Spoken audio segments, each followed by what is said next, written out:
Kembali di Rai Bersuara, saya Aiman Wicaksono. Ini ada mahasiswa-mahasiswa depan saya, tapi saya tanyakan tadi pada saat break, apakah mereka paham atas apa yang didiskusikan? Paham nggak? Suaranya kurang keras, paham nggak? Luar biasa emang. Dan saya tes tadi memang mereka paham. Dan ini merupakan diskusi ilmiah tentu, yang kemudian bukan sekali lagi mengubah hasil Mahkamah Konstitusi, bukan, tapi mempelajari dan kemudian berharap agar proses-proses yang menjadi dissenting opinion, substansi dissenting opinion yang disebutkan oleh 3 hakim konstitusi, saya harus sebutkan, Pak Arief Hidayat, Pak Saldi Isra, dan kemudian Bu Eni Nurbaningsih, itu tidak terjadi lagi di kemudian hari. Itu sebuah pelajaran mahal yang kemudian harus kita jaga sama-sama. Bukan begitu, Mu Refli? Ya, tambah sedikit ya. Gini, sebenarnya ada 2 pendekatan di antara hakim konstitusi dan kita semua. Kalau yang biasa beracara di Mahkamah Konstitusi. Kalau mau sengketa model pemilu dan atau pilpres ini. Yaitu rule based atau principle based. Itu saya kemarin baru talk show juga dengan Pak Alguna. Dia meraih isu itu lagi. Kalau sekedar rule based, maka yang terjadi adalah bagi-bagi duit Gus Miftah itu yang sudah ceto welo-welo tidak nyatakan bersalah. Karena hakim konstitusi mengatakan tidak ada aturannya ketika bagi-bagi duit di luar masa kampanye. Kan begitu? Tetapi kalau orang yang berpikir principle based, dia pakai azas pemilu yang jujur dan adil. Apakah jujur, apakah adil kalau orang melakukan penyelundupan hukum untuk menyiasati hukum? Karena itu, bagi misalnya yang berpikiran principle based, itu cawe-cawe Jokowi itu terbukti kan, cawe-cawe Jokowi dalam menurut hakim konstitusi yang 5 itu, tetapi dia tidak mengatakan itu pelanggaran hukum, tapi itu cuma merupakan pelanggaran etika, dan etika tidak menjadi bagian dari penilaian di sidang Mahkamah Konstitusi. Tapi mereka yang principle based balik lagi, apakah cawe-cawe itu membuat pemilu itu menjadi jujur dan adil atau tidak? Maka kemudian hakim yang dissenting itu kembali pada akarnya pasal 22E bahwa pemilu harus diselenggarakan secara luber dan jurdil. Nah, jadi kita gini, sebentar tambahan sedikit. Maka kemudian kita yang bergerak di bidang itu kita mengatakan beda antara Mahkamah Konstitusi dengan Bawaslu adalah kalau Bawaslu itu menilai legality of election, ya. Tapi ini the constitutionality of election beda levelnya.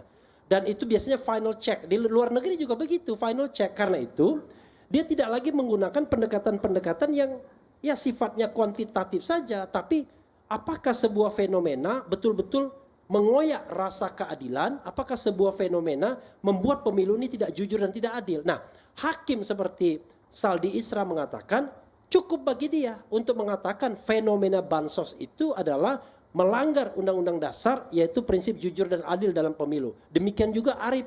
Tapi kalau mereka masih minoritas ya balik kepada cerita mengenai pohon tadi.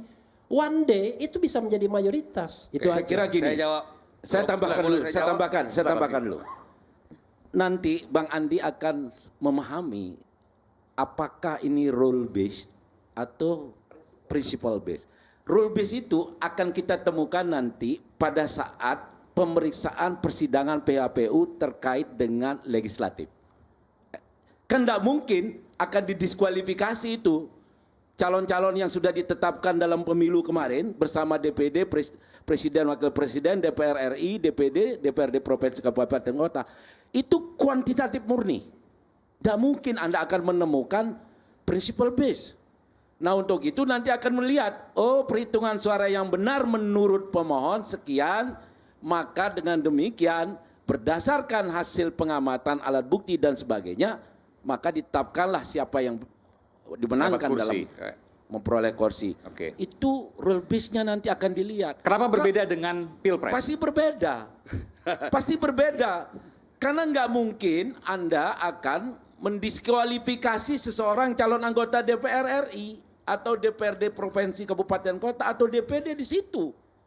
Kalau di Pilpres ini, tadi kan berangkatnya dari yang paling fundamental adalah bagaimana dalam pelaksanaan pemilu itu berbasiskan pada nilai-nilai yang tertuang di dalam pasal 22E ayat 1 itu. Pemilu harus langsung umum bebas, jujur dan adil. Kedua, juga harus menganut prinsip penyelenggara pemilu yang independen, non partisan, imparsialitas dan seterusnya. Itu yang kita uji. Jadi jangan Bang Andi lagi terjebak pada perdebatan soal rule based. Itu konservatif. Saya jawab. Yo. Silakan. Ini susahnya kawan-kawan ini. Susahnya adalah mereka argumentasinya tautologis. Nanti Bung Rocky kejelaskan.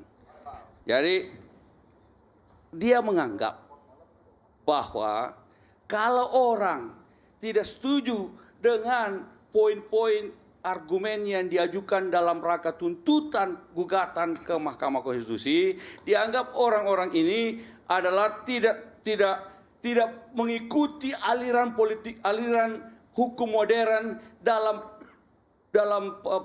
sengketa pemilihan umum, di mana harus menggunakan atau perlu menggunakan principle base yang dikatakannya sebagai principle base. Karena logika yang dibangun awal Kan tadi, gitu. Jadi kan, Pak Andi, jadi kalau logika orang yang tidak dibangun setuju, awal tadi dianggap sesungguhnya tidak sesuai dengan prinsip-prinsip yang aliran memilih hukum modern. siapa kan saya hanya menjelaskan. Cuma saya ada yang rule based, ada yang saya principle mengatakan based. bahwa prinsip Kok tiba-tiba mengatakan saya tidak terima dengan begini, enggak, kan? Saya kan saya dari jadi tadi Anda menjelaskan apa yang ada di Ya, MK. Anda mengatakan bahwa Anda mengatakan seolah-olah saya berpendapat. ya, Ini Anda bingung mengatakan bahwa seakan-akan kita ini adalah orang-orang yang tidak setuju dengan Yang bilang itu siapa? argumen itu. Saya ini Kan pendapat saya katakan ini tadi analisis saya. di MK itu ada dua Analisis school saya of thought. seakan-akan kalau kita Satu tidak rule mengikuti, based, satu kita tidak principle mengikuti based. aliran hukum Gimana? modern. Padahal dalam kenyataan persidangan bukti-bukti yang diajukan tidak meyakinkan. Seperti yang tadi bansos dibantah oleh masing-masing menteri, dihadirkan di situ, dijelaskan kronologis bansos. Bagaimana penentuan keputusan, Itu tadi karena penganggarannya, pendekatannya dan segala rule macam. based. Jelas sekali. Tunggu sebentar, tapi ini penting juga. Iya. Karena bagaimanapun juga ini Itu kan juga adalah bisa dibaca oleh publik. bukti-buktinya. Ketika kemudian mempermasalahkan bansos, lalu menghadirkan 4 menteri, 2 Menko di sana ya, lalu kemudian muncul persepsi bahwa Tahu nggak bansos kebohongan berjalan menteri biasa-biasa itu? saja. Ya, saya ungkapkan kebohongan silakan, menteri. Ya, silakan. ini. Loh, jawabannya gimana? Menteri Bentar, itu Bang Andi. ya, ketika dia hadir di MK, seolah-olah everything is okay. Ya. Tetapi kami dalam kesimpulan akhir bisa menunjukkan kalau mereka bohong. Maksudnya? Kok Iya. bohong? Semua ada surat-suratnya. Kapan anggaran ditetapkan? Mau menjelaskan, Berapa dijelaskan anggaran enggak? Andi, itu? sebentar, ini saya dengar, kita begitu. dengar Iya, dulu. mau Maksudnya bohong dijelaskan gimana? enggak? Silakan, Ya kan? silakan. Oke. Yang namanya bansos itu bagian dari Perlinsos. Ya. Itu 496,8 triliun. Yang kata Romi, monyet pun kalau dibekali itu bisa menang. Nah, tapi selain bagian dari Perlinsos yang sudah di APBN, ada yang namanya automatic adjustment. Automatic adjustment itu sebesar 50,14 triliun. Oke? Kata Sri Mulyani, automatic adjustment itu adalah hal yang biasa. Oke? Biasa tidak sebenarnya. Itu baru dilakukan pada tahun 2022 ketika Covid. Pasca 2022. Oke. Covid lah, 2021 mulainya. Nah, tetapi ditanya, apakah automatic adjustment yang 50,14 triliun itu untuk bansos atau tidak? Sri Mulyani enggak untuk bansos katanya. Bukan. Tapi lini masa Erlangga Hartarto yang kita tunjukkan untuk bansos. Dia bilang, sebentar dulu Bang, saya mau menjelaskan. Saya menjelaskan fakta untuk bansos. Kedua, dalam undang-undang APBN, kalau kita mau melakukan pemotongan, maka pemotongan itu harus dilakukan setidaknya di akhir anggaran. Kenapa? Salah satu alasannya adalah bahwa realisasi pendapatan di bawah target. Kalau realisasi pendapatan di bawah target, maka yang terjadi adalah salah satunya adalah automatic adjustment. Atau ada alasan lain. Sebentar. Ini logika gimana? Automatic adjustment, apa salahnya di situ? Nah, Anda nggak ngerti kan? Nggak ngerti kan automatic adjustment. Jadi gini. Itu sesuatu yang biasa. Oh, jangan dulu biasa Silakan, gimana? silakan. Itu sejak Covid tuh Biar automatic jelas adjustment. semuanya, silakan. Jauh sebelum pilpres. No. Sejak Jauh Covid sebelum itu pilpres baru. ini. Oke, saya jelaskan Tidak ya. ada hubungannya dengan Anda kan pengen pilpres. tahu ya automatic Silakan. adjustment. Penjelasan Gini. thank you loh. Jadi Sejak COVID. ya. Ya, jauh sebelum pilpres. Iya. Nanti Tidak saya ada berikan hubungan, tidak kesempatan, Bang Andi. didesain Saya untuk tidak pilpres itu. mengatakan itu anggaran bansos jauh sebelum pilpres itu. Automatic adjustment yang beda lagi. Jadi kalau misalnya anggaran tidak mencapai target, maka di akhir tahun anggaran itu Anda harus menyatakan melakukan penyesuaian. Salah satunya adalah memotong anggaran KL. kementerian lembaga. Misalnya targetnya 5% tidak tercapai, potong 5%.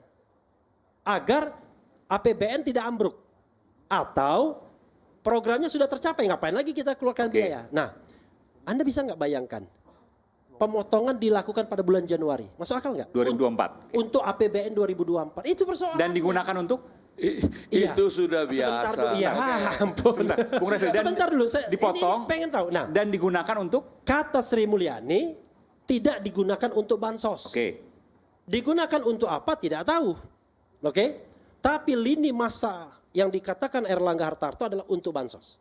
Makanya kita tunjukkan bukti. Dari automatic adjustment mulai Januari 2004 itu? Iya.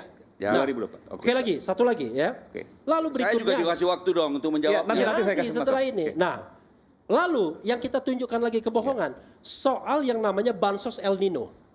Bansos El Nino itu Kemensos tidak melanjutkannya lagi.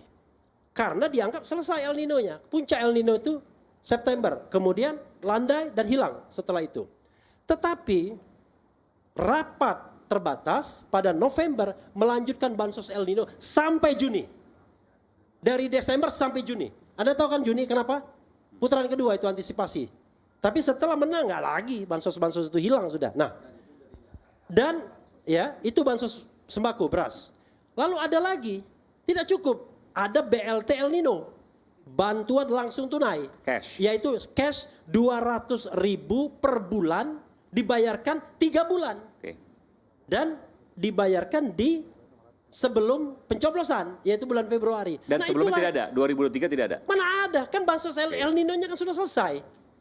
Makanya Kemensos tidak melanjutkan lagi yang namanya bansos El Nino karena dianggap El Nino-nya sudah nggak ada. Tetapi bansos El Nino dihidupkan dan bukan dihandle oleh Kemensos, tapi dihandle oleh Bappenas, Badan Pangan Nasional, yang tugasnya bukan untuk bagi-bagi bansos. Kan bagi bansos itu Kementerian Sosial, bukan Bappenas.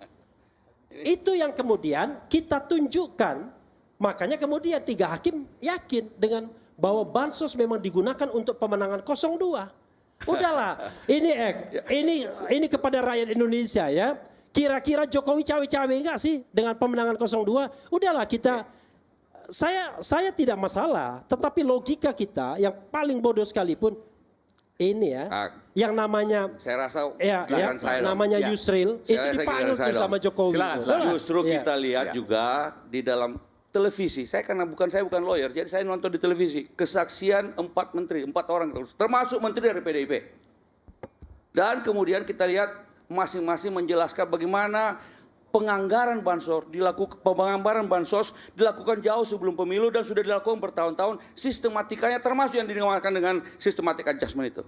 Bahwa ada systematic adjustment dilakukan di awal tahun itu Ini untuk aja nggak ngerti mengantisipasi kelihatan. adanya pemotongan Automatic sebanyak adjustment. 5%, Bukan sesuai systematic dengan- adjustment. Giliran saya dong. Ya, Giliran otomatis. saya dong. Ya, saya meluruskan. Sesuai dengan pola yang sudah Ini nggak ada paham. dari setiap kementerian dan lembaga, di mana biasanya ada 5% yang silpa. Itu kemudian dilakukan systematic adjustment. Dan itu sudah dilakukan bertahun-tahun sebelumnya. Automatic adjustment. Secara otomatis dilakukan penyesuaian terhadap anggaran itu. Dan tidak ada buktinya kemudian itu semua dilakukan untuk Pilpres karena sudah diatur dan sistemnya sudah dilakukan secara bertahun-tahun, sudah disampaikan oleh para menteri-menteri tersebut secara baik sekali sehingga kita yang menonton televisi bisa mengambil kesimpulan, oh enggak ada hubungannya ini El Nino bansos tadi, dengan Bung Andi. Maksudnya dengan El pemilu Pilpres ini. Dan kemudian juga hakim konstitusi, 5 orang hakim konstitusi juga mengatakan, oh begini ternyata enggak ada hubungannya. Gak Jadi begitu. bansos El Nino Sehingga maksudnya. kemudian itulah yang menjadi keputusan 5 orang hakim bahwa ada 3 yang percaya dengan itu, ya biasa namanya dissenting opinion dalam persidangan. Begitu. Jadi Bang Andi, Ya, bukan Bang Andi. systematic adjustment, Bukan. tapi Automatic adjustment. Dan ini Automatic bukan soal adjustment. Silva. ya ada hubungannya dengan Otomatis- Silva itu. Itu untuk jadi Ya, bagaimana bilang 54 Silva? triliun itu, Orang Bang dilakukan Andi. belum Intinya- APBN-nya. Jadi intinya bahwa ada selalu sisa anggaran. Tidak tepat. Gimana ada Anda bicara hubungannya. sisa anggaran Itu orang kemudian- Januari jadi udah Bang Andi, menganggar. selalu kemudian dipotong. 54 triliun yang di cover oleh automatic adjustment Tidak ada itu El hubungannya Nino, dengan bansos Pilpres. El Nino. Tidak ada hubungannya dengan Pilpres. Lalu Anda menguat ekonometrik dengan single variable. Tidak bisa dilakukan Ya, dengan saya single kira memang variabel ya, semacam itu. 54 Harus triliun di tangan multivariabel. Jokowi itu tidak untuk cawe-cawe pemilu, tapi untuk memenangkan 02. Lalu apa buktinya? Oke. Apa buktinya nanti kita akan tidak kembali ada saat lagi. bukti-bukti yang disampaikan Kita dalam akan persidangan yang segera kembali meyakinkan. untuk sesi terakhir. Lima Kita hakim akan itu berikan dan kita semua yang menonton closing statement televisi. bagi masing-masing narasumber. Saat lagi di Rakyat Bersuara.